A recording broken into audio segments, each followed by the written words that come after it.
How to fix 0x800F0907.net. Framework installation error. 1. Check your internet connection. 2.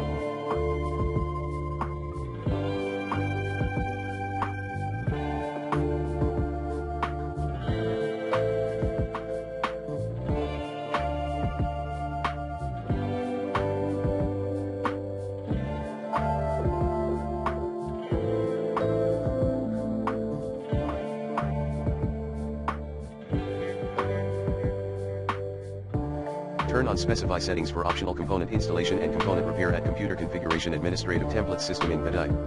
Moreover, check never attempt to download payload from Windows Update and download repair content optional features directly from Windows Update instead of Windows Server Update Services, WSUS.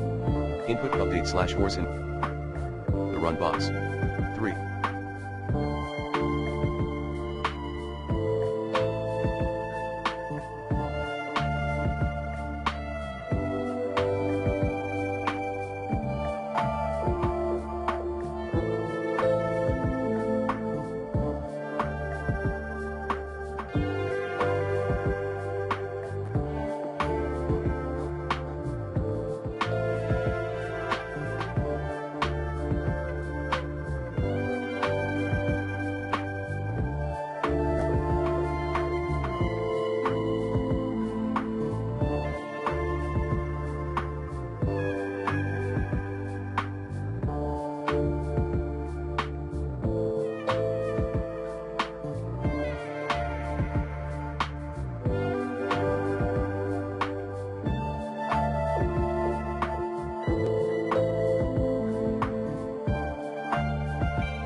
Repair your Windows using installation media.